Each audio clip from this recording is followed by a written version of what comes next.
La question que l'on se pose à la Commission européenne et pour cause, sa présidente est engluée dans une nouvelle polémique. Elle refuse en effet de rendre public des SMS échangés avec Albert Bourla, qui n'est autre que le PDG de Pfizer. Il faut dire que tous les deux s'entendent plutôt bien, comme peut le laisser suggérer cette photo prise à la cérémonie de l'Atlantic Council en novembre dernier. Les échanges en question datent d'avril 2021 et portent sur des négociations avec le patron du labo pharmaceutique, contrat pour l'achat d'1,8 milliard doses de vaccins supplémentaires contre le Covid-19 et pour la coquette somme de 35 milliards d'euros. La particularité de ce contrat, conclu fin mai, est qu'il porte le coût de la dose de 15,50 € à 19,50 €, soit une augmentation d'un quart du prix. Saisi par une journaliste du New York Times qui a conclu une enquête sur ces négociations pour le moins assez troubles, la médiatrice européenne Emily O'Reilly estime qu'Ursula von der Leyen a tort de refuser l'accès à ces SMS et dénonce une mauvaise administration. En ce qui concerne le droit d'accès du public aux documents de l'Union européenne, c'est le contenu du document qui importe et non le support ou la forme. Si les textos concernent des politiques et des décisions de l'UE, ils doivent être traités comme des documents de l'UE. Et la réponse de la Commission européenne a de quoi laisser pantois. Elle explique que ces SMS ont tout simplement été supprimés.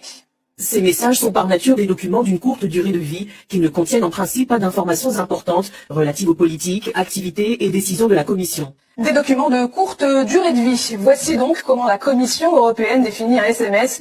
Plutôt curieux quand on sait qu'un SMS a en réalité une durée de vie illimitée, du moins jusqu'à ce qu'on décide de le supprimer ou que le téléphone tombe en panne. Cette affaire est plus importante qu'un simple échange de SMS. La Commission européenne est devenue moins transparente, moins responsable devant le Parlement européen et franchement plus déconnectée de la démocratie européenne. Alors, la Commission européenne aurait-elle pris ses distances avec la démocratie sur la toile? Certains ne se sont pas privés de répondre.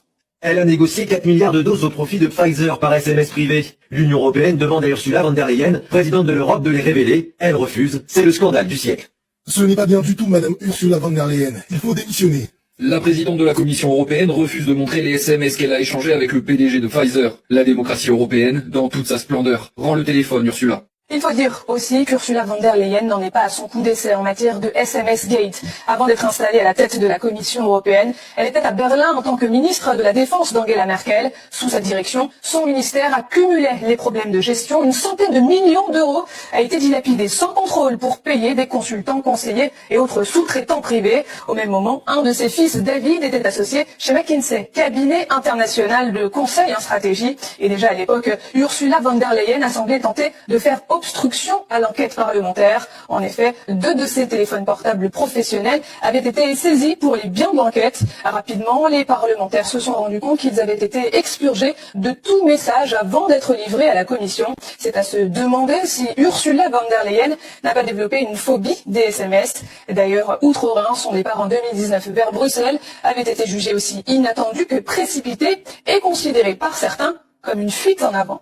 Il n'y a plus guère de doute sur la raison véritable qui a poussé Ursula von der Leyen à fuir à Bruxelles. Elle a laissé les oiseaux parasites que sont les consultants privés faire leur nid au ministère de la Défense et a donné les clés de la défense nationale, à travers ses lobbyistes, aux intérêts des grandes compagnies du secteur de l'armement en particulier. Dans ce premier dossier, Ursula von der Leyen s'est toujours défendue en affirmant qu'elle n'était pas au courant des décisions prises à son niveau, qu'elle n'en avait pas connaissance et donc qu'elle ne pouvait donc pas en être tenue responsable.